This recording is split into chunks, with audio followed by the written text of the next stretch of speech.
Buenas a todos, soy Pablo Veloso y vamos a hablar hoy acerca de las obras completas de el pseudo Dionisio Areopagita. ¡Qué nombre, qué nombre!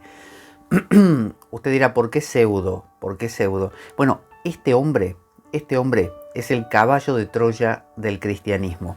Este hombre es el que armó el cristianismo tal como lo entendemos hoy. ¿Qué sucedió? Había caído la academia platónica, había sido la filosofía antigua desterrada, o estaba siendo desterrada, el neoplatonismo, el platonismo, todas las filosofías helénicas como el estoicismo, el cinismo, el escepticismo, el epicureísmo, todo eso estaba siendo barrido por el nuevo cristianismo. Entonces, ¿qué hicieron estos filósofos? Además de, obviamente, emigrar, ¿no es cierto?, para poder salvar su vida, enviaron un caballo de Troya. Dijeron así: en la época en que Pablo de Tarso predicó, está esto en los Hechos de los Apóstoles, Pablo de Tarso predicó en Atenas, en el Ágora de Atenas. Fue al Ágora, llegó y se puso a predicar y todo le iba bien hasta que dijo algo así como que Cristo, el Dios cristiano, había muerto y resucitado y muerto en cruz, ¿no? Ahí a los griegos ya no le gustó más. Le pareció una cosa horrenda que un Dios muriese y que lo mataran de una manera tan tonta además. Así que se fueron todos. Y quedaron 3 o 4 que se dice que Pablo convirtió ahí a una mujer y también a un muchacho. Y este hombre, ¿quién era? Bueno, se llamaba Dionisio Areopagita. Por Areópago, ¿no? Como Dionisio, el del Areópago, que era esa plaza pública donde se reunían a filosofar los griegos. Ahí quedó la historia. Ese es el Hechos de los Apóstoles. Eso lo encontramos ahí. ¿Qué pasa? Pasan los años, los siglos, los primeros siglos cristianos, siglo III, por ejemplo, y se encuentra un escrito misterioso atribuido ¿a quién? A nuestro amigo Dionisio Areopagita. ¿De qué habla? Bueno, está dividido en dos. Por un lado, tiene uno que se llama la teología mística y por otro lado, habla en esta primer parte de los nombres divinos, ¿no? Esto, de los nombres de Dios, ¿no? Esta es la primera parte, los nombres de Dios, y la segunda parte es la teología mística. ¿De qué habla los nombres de Dios? Bueno, son cartas que él va escribiendo donde habla de, por así decir, de las jerarquías divinas, ¿no? Digamos, si Dios está aquí y aquí está el hombre, bueno, él te cuenta qué hay en el medio, ¿no? ¿Qué va pasando bajo un punto de vista totalmente cristiano, digamos, ¿no? Que los ángeles, que los arcángeles, que el nivel 1, el nivel 2, bueno, eso nos cuenta en los nombres de Dios. Y luego, en la teología mística, habla de el abordaje apofático. Apofático es el que quita todo lo anterior y te dice: ahora vayamos directamente a Dios. Ahora que conociste todos los pasos intermedios, vamos directamente a Dios. Los pasos intermedios son estos: el camino catafático o los nombres de Dios. Ahora, todo el cristianismo dijo: genial que encontramos esto. Y genial que venga de alguien tan antiguo y discípulo de Pablo de Tarso. Entonces empezaron a establecer todo un cristianismo basado en estas ideas, porque además les vino como anillo al dedo, porque les daba filosofía, ¿no? Y cristiana, con la cual pelear ¿contra quién? Y contra lo que quedaba de los estoicos, los cínicos, porque no era cuestión solamente de desterrarlos, sino que era cuestión de demostrarles que ellos eran superiores. Pero ¿qué descubrieron? Descubrieron que lo que decía aquí se parecía mucho al neoplatonismo, al platonismo y a las filosofías helénicas. Entonces los cristianos empezaron a elaborar su filosofía y dijeron: miren, nosotros tenemos la verdad pura, decían los cristianos, ¿no? Entre ellas esto. Y ustedes, les decían a los filósofos griegos, tienen la verdad secundaria. Pero también es verdad, así que Platón, Aristóteles, todo está muy bien, decían los cristianos, porque realmente se parece mucho a lo nuestro, que es esto. Entonces así funcionó todo hasta más o menos el siglo VI, VII, no recuerdo bien, donde un tipo se dio cuenta que esto no era verdadero, que esto era de otra época. Esto no provenía de Pablo de Tarso en el Areópago. Esto venía de la mano de un neoplatónico, de aquellos que se habían ido hacia el exilio y habían escrito este texto en el siglo VI.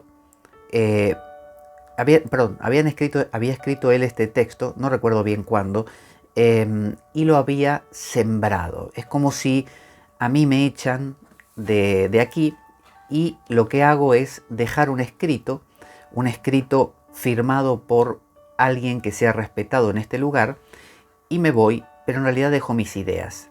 Entonces el neoplatonismo metió este caballo de Troya en la mitad del cristianismo.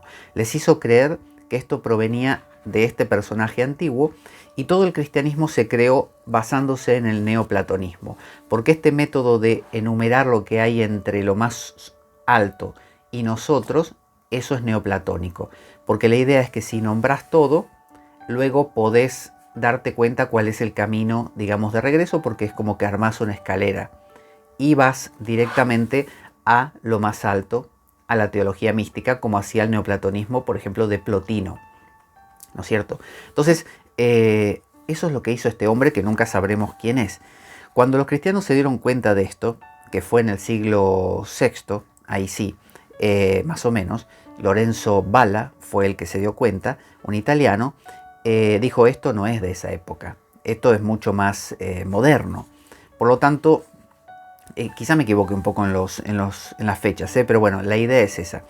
Este Lorenzo Valla, no recuerdo exactamente si fue el siglo VI, quizá fue de más adelante, pero el tema es que él fue el que reveló que este libro no pertenecía a esa época, que era muy posterior y que no venía del siglo I, de la época de Pablo, sino que mucho más adelante. Entonces la iglesia para ese entonces ya había creado toda su teología en base a esto. ¿Qué iba a hacer? Bueno, simplemente pasó a llamar pseudo Dionisio Areopagita a este personaje, pero bueno, ya no había regreso, ya toda la cristiandad estaba basada en el neoplatonismo. Así que dijeron que esa verdad secundaria que tenían los filósofos griegos ya no era verdad, y había que quitarlos de en medio. Los quitaron por completo y se quedaron con su Biblia y sus teologías, que obviamente dependían de esto. Así que este libro es sumamente interesante por eso, porque nos permite en la primera parte conocer ese pensamiento neoplatónico pero traído al cristianismo. Y en última instancia, porque fíjese que está lleno de citas cristianas, ¿no? Apocalipsis, Hechos de los Apóstoles, es decir, en todo, en la teología mística también, ¿no? Que son cartas, como si ese hombre, compañero de Pablo de Tarso, hubiera enviado cartas a distintos personajes de la época. Pero bueno, en esa época nadie se dio cuenta, pero más adelante, con otras técnicas de análisis, se empezó a corroborar que los nombres que se citaban no se correspondían con esa época. A veces pasa que el nombre de una ciudad citada en un momento denota que no es de esa época, porque esa ciudad en esa época se llamaba de otra manera. Y bueno, tenemos básicamente en la segunda parte, que es la parte de la teología mística, tenemos a todo lo que llamaríamos no dualidad. Tenemos a San Juan de la Cruz, tenemos a Meister Eckhart. Todo eso, lo que conocemos de ellos proviene de aquí, proviene de esta parte de la teología mística. Y en la primera parte tenemos básicamente toda la teología cristiana en cuestiones de ángeles y demonios, y qué viene primero, y que si el Hijo viene del Padre o el Padre viene del Hijo, o como quiera, ¿no? Todo eso proviene de esta parte. Entonces tiene una lectura muy agradable y es muy interesante, sobre todo digo la segunda parte, porque la segunda parte nos lleva directamente al corazón de la mística. Eso es la mística. O sea que ese cristianismo que en el primer tiempo no tenía con qué discutir con las filosofías griegas porque carecía de base filosófica, era simplemente una especie de cree en Jesús que murió por nuestros pecados y te vas a salvar, no había más. Bueno, este hombre les dio sustancia. Dijo: ¿me echan? Bueno, les voy a mandar mi caballo de Troya, ustedes se la van a creer como hicieron los troyanos, y ahí quedó esto para siempre. Así que el cristianismo de hoy en día, nos guste o no, es neoplatonismo. No exactamente, porque obviamente el cristianismo tiene sus bases propias, sus tintes propios y sus influencias, por ejemplo, judías. Sin embargo, vamos a ver que mucho del pensamiento cristiano es neoplatónico. Así que ahí tenemos. Les dejo la tarea de mirar bien las fechas, que yo no las supe decir bien hoy, porque son muchas cosas, a veces se me pasan. Obras completas, Pseudo Dionisio Areopagita. Luego les dejo el enlace para buscarlo y poder comprarlo por ahí. Se los voy a dejar debajo del video. Ha sido esta la review de las obras completas de Dionisio Areopagita. Soy Pablo Veloso y nos encontramos en la siguiente ocasión. Hasta pronto.